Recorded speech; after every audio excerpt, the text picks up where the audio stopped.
दोस्तों नमस्कार। कर्नल अजय शिवाजी एस्ट्रोमनी गुरु fast global astro finance digital channel से आपसे मुखातिब होता हूं। आज 18 दिसंबर सन 2025। दोस्तों, अजय एस्ट्रोमनी गुरु देश दुनिया का पहला चैनल है जो आपको फिजिकल मार्केट यानी हाजिर बाजार के ऊपर लगातार अपडेट और विश्लेषण आप तक प्रस्तुत करता है। चाहे वो दलहन हो, तिलहन हो, मसाला हो, अनाज हो, कपास हो या फिर ferrous non ferrous metal, physical market का सबसे बड़ा चैनल जो आपको अपडेट और विश्लेषण प्रोवाइड करता है। दोस्तों, आज के एपिसोड में हम दालों में मूंग के बारे में चर्चा करेंगे। गौरतलब है कि मूंग वो दलहन है यानी दालों में है जिसमें भारत सबसे अग्रणी स्थान रखता है, प्रोडक्शन के मामले में भी और कंजम्पशन यानी खपत के बारे में भी। भारत मूंग का सबसे बड़ा उत्पादक राष्ट्र होने के बावजूद भी बड़ी मात्रा में इसका आयात करता है। जानिए हाजिर मंडियों की कुछ महत्वपूर्ण जानकारियां, कुछ महत्वपूर्ण डाटा और ग्लोबल लेवल पर मूंग की क्या स्थिति है, इसके बारे में हम चर्चा करेंगे। दोस्तों, कहा जाता है कि किसी भी शो को बनाने के लिए जो भी इसमें बहुत मेहनत और वित्तीय संसाधन और टीम लगती है। आपको यदि चैनल पसंद आए तो लाइक कीजिएगा, सब्सक्राइब कीजिएगा और कोई भी विशेष अग्रिम जानकारी जो कि फिजिकल मार्केट यानी हाजिर बाजार से संबंधित रखती है उसके लिए आप संपर्क कर सकते हैं, जो कि सहयोग राशि अदा करने पर उपलब्ध हो पाएगी। जानिए रिपोर्ट विस्तार से। दोस्तों, सबसे पहले तो हम ग्लोबल स्तर पर मूंग की बात करेंगे। मूंग दाल का उत्पादन मुख्य रूप से एशियाई देशों में सबसे अधिक होता है। साल 2025 की जो डाटा हम देखें तो दुनिया के कुल उत्पादन का 90% हिस्सा दक्षिण और दक्षिण पूर्व एशिया से आता है। इसमें भारत, यदि मूंग के 3 पहले बड़े राष्ट्र माने उत्पादक में, तो भारत सबसे महत्वपूर्ण माना जाता है, सबसे बड़ा माना जाता है। भारत पूरे विश्व का लगभग 30 से 35% तक मूंग का उत्पादन करता है और मूंग का वार्षिक उत्पादन लगभग 40 से 45 लाख टन के आसपास भारत में रहता है। और भारत में भी मूंग का प्रमुख उत्पादन राजस्थान, मध्य प्रदेश और महाराष्ट्र आदि राज्यों में होता है। उसके बाद म्यांमार का नंबर दूसरा है, जो दुनिया का दूसरा सबसे बड़ा मूंग निर्यातक देश है और पूरे ग्लोबल स्तर पर इसकी हिस्सेदारी लगभग 25 से 30% है। विशेषता ये भी है कि म्यांमार अपनी अधिकांश मूंग दाल का निर्यात भारत व अन्य एशियाई देशों को करता है, क्योंकि मूंग की खपत म्यांमार में बहुत कम है। और तीसरा स्थान चीन का है, जो कि ग्लोबल मूंग बाजार में अपना 15 से 18% उत्पादन में योगदान देता है, क्योंकि चीन में मूंग का उपयोग दाल के रूप में नहीं बल्कि नूडल्स और स्टार्च और स्प्राउट्स बनाने के लिए बड़े पैमाने पे किया जाता है। और गौरतलब है कि म्यांमार पूरे विश्व में दूसरा स्थान रखता है, लेकिन निर्यात बाजार में सबसे मजबूत पकड़ इसी की है, क्योंकि भारत सबसे बड़ा उत्पादक देश होने के बावजूद अपनी भारी मांग को पूरा करने के लिए म्यांमार से मूंग का बड़ी मात्रा में आयात करता है। भारत के अंदर यदि हम पिछले साल और इस साल के आंकड़े देखें तो साल 2024-25 में मूंग का उत्पादन 3.10 यानी 3.10 से 3.78 मिलियन टन के आसपास रहा और इस बार 2025-26 में ये बढ़कर 3.82 से 4.40 मिलियन टन होने की उम्मीद लगाई जा रही है। यानी लगभग साथ साथ म्यांमार में देखें तो 2024 में 1.14 से 1.16 मिलियन टन, जबकि इस बार म्यांमार में 1.5 से 1.8 मिलियन टन रहने की उम्मीद है, यानी लगभग 18 लाख टन। चीन के अंदर देखें तो पिछले साल 0.85 मिलियन टन है, जो इस बार उतना उत्पादन में कोई खास परिवर्तन नहीं रहा। भारत चूंकि प्रथम स्थान रखता है और इस खरीफ सीजन में अच्छी बारिश और सरकार द्वारा एमएसपी के अंदर अच्छे भाव की वजह से 8,682 किसानों को प्रोत्साहित किया और राजस्थान और मध्य प्रदेश में अच्छी शानदार फसल देखी गई।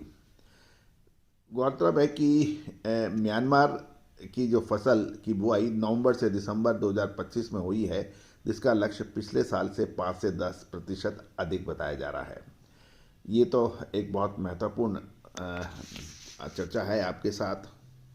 अब यदि हम पूरे विश्व की बात करें तो उससे पहले भारत का पूरे विश्व की बात करें तो पूरे विश्व में कंपाउंड एनुअल ग्रोथ रेट जिसे विकास दर कहते हैं 2025 से 2033 के दौरान 2.79% वार्षिक दर से बढ़ने की उम्मीद है। सरकार ने दलहन में आत्मनिर्भरता के लिए लगभग 11,440 करोड़ का बजट आवंटित किया है, जो पिछले वर्षों में से अधिक है। साल 2027 तक भारत दालों पर आत्मनिर्भर बने, ऐसी प्रयास सरकार द्वारा किया जा रहा है। साथ साथ ये मौसम के ऊपर भी विशेष ध्यान रखना पड़ता है, क्योंकि बुआई उससे और उत्पादन उस पर डायरेक्ट इफेक्ट करता है। दोस्तों, अब हम चर्चा करेंगे मूंग के मंडियों की कुछ महत्वपूर्ण जानकारियाँ। हम खबर लाए हैं राजस्थान, मध्य प्रदेश, गुजरात, मध्य प्रदेश से मूंग के बारे में। दोस्तों, खबर निकल के आ रही है कि बुधवार को यानी 17 दिसंबर को प्रमुख मंडियों में मूंग के भाव लगभग स्थिर देखने को मिले। सीमित कारोबार पिछले कुछ सप्ताह से हो रहा है और सप्लाई एंड डिमांड में बैलेंसिंग बरकरार है। मध्य प्रदेश से आने वाली खरीफ मूंग की सप्लाई की उम्मीद बाजारों में संतुलन बनाए हुए है, जिससे किसी भी दिशा में तेज मूवमेंट नहीं दिखाई दे रहा है। खासकर बिल्टी सेगमेंट, जिसमें ऑल एक्सपेंसेस पेड होते हैं, दिल्ली में राजस्थान मूंग लाइन के भाव 5,000 से 7,700 रुपये प्रति क्विंटल पर स्थिर रहे क्वालिटी अनुसार, जबकि जयपुर में देसी मूंग 6500 से 6,800 रुपये प्रति क्विंटल अनचेंज रहे। गुजरात की राजकोट मंडी में 150 टन की आवक दर्ज हुई और भाव 4,000 से 8,000 रुपये प्रति क्विंटल पर स्थिर रहे। महाराष्ट्र की मंडियों में कुल आवक घटकर 27.5 टन की रही। हालांकि अहमदनगर, वाशी और लातूर जैसे प्रमुख केंद्रों में सीमित कारोबार के चलते भावों में कोई खास बदलाव नहीं देखा गया। मध्य प्रदेश में कुल आवक 750 टन की रही। कारोबारियों के अनुसार औसत कारोबार सीमित भाव में स्थिर रहे। इंदौर व्यापारिक मंडी में मूंग और मूंग की दाल की स्थिरता बनी रही है। बाजार पार्टिसिपेंट्स का कहना है कि मौजूदा आवक धीरे धीरे घट रही है, लेकिन आगे मूंग की सप्लाई की संभावना को भी ट्रेड से पहले प्राइस में फैक्टर कर रहा है। साथ ही सरकारी खरीद और स्थिर उपभोक्ता मांग बाजार को नीचे की ओर फिसलने से रोक रही है। जहां तक राजस्थान की बात करें तो राजस्थान की मंडियों में आवक घटकर 245 टन रह गई है। बीकानेर, किशनगढ़ और केकड़ी जैसे केंद्रों में भाव स्थिर थे, लेकिन आवक अभी भी आरामदेह है। कर्नाटक की कुल आवक 419.4 टन रही, जो हल्की से कम रही। अधिकांश मंडियों में भाव स्थिर थे। हालांकि क्वालिटी के आधार पर गडग और बिदर में हल्की नरमी देखी गई, जबकि यादगीर में मामूली सुधार देखा गया। अब देश भर में कुल मूंग की आवक की बात करें तो ये 1297.6 टन की रही, जो पिछले सत्र से 35.6% कम है। ट्रेडर्स का और व्यापारियों से बात करने पर पता लगा, उनका ये मानना है कि निकट अवधि में बाजार रेंज बाउंड ही बना रह सकता है। आगे की दिशा आवक, सरकारी खरीद और डिमांड ट्रेड पर निर्भर करेगी।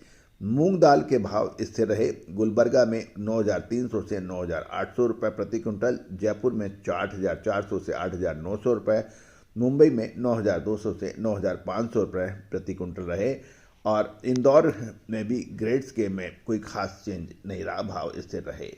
दोस्तों, ये सभी जानकारी आपको अजय एस्ट्रो मनी गुरु के जरिए प्रोवाइड की जा रही है। दोस्तों, हमने हर संभव प्रयास किया है कि मंडियों से आपके लिए ताज़ा भाव लिए जाएं, लेकिन क्वालिटी अनुसार भाव कम या ज़्यादा हो सकते हैं। नीलामियों में भाव हर क्षण प्रतिक्षण बदलते रहते हैं। दोस्तों, कोई भी व्यापारिक निर्णय लेने से पहले आप स्वयं का विवेक और अपनी क्षमताओं का विशेष ख्याल रखें। ये सभी जानकारियाँ रिसर्च व अनुसंधान के लिए दी जा रही है। आप भी यदि कोई जानकारी चाहते हैं, विशेष अग्रिम रिसर्च रिपोर्ट चाहते हैं, तो आप संपर्क कर सकते हैं, जो कि सहयोग राशि अदा करने पर मिल सकती है। दोस्तों, कहा जाता है कि कृषि मंडियों और कृषि उपज का डाटा इकट्ठा करना, उस पर अनुसंधान यानी रिसर्च करना कोई आसान खेल नहीं है। ये टेढ़ी खीर है, क्योंकि ये मौसम, बाजार के भाव, मांग यानी डिमांड और राष्ट्रीय व अंतर्राष्ट्रीय बिंदुओं पर जो हर क्षण चेंज होते रहते हैं, उसके पर आधारित होती है। अतः इसको रिसर्च करना आसान नहीं है, लेकिन इसमें अपार जनशक्ति, वित्तीय संसाधनों की आवश्यकता होती है। अतः आप भी रिसर्च प्राप्त कर सकते हैं सहयोग राशि अदा करने पर, यानी रिसर्च में आप सहयोग करेंगे तो आपको भी उसका फायदा मिलेगा। दोस्तों, एक और इम्पॉर्टेंट डिस्क्लेमर, हम किसी भी प्रकार की लाभ हानि की जिम्मेदारी या ट्रेडिंग वाली बात नहीं करते हैं।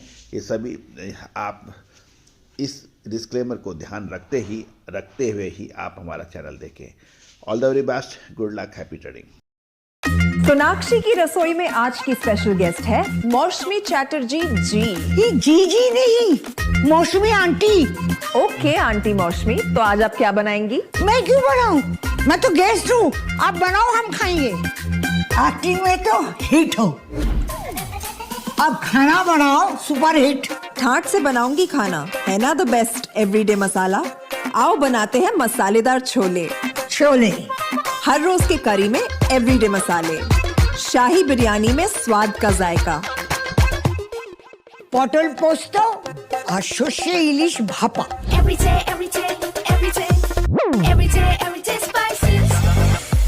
साफ मसाले, खुशबू और प्योर झांझ, टेस्ट से भर दे हर जुबान पे स्वाद। एवरीडे मसाले, देश का स्वाद।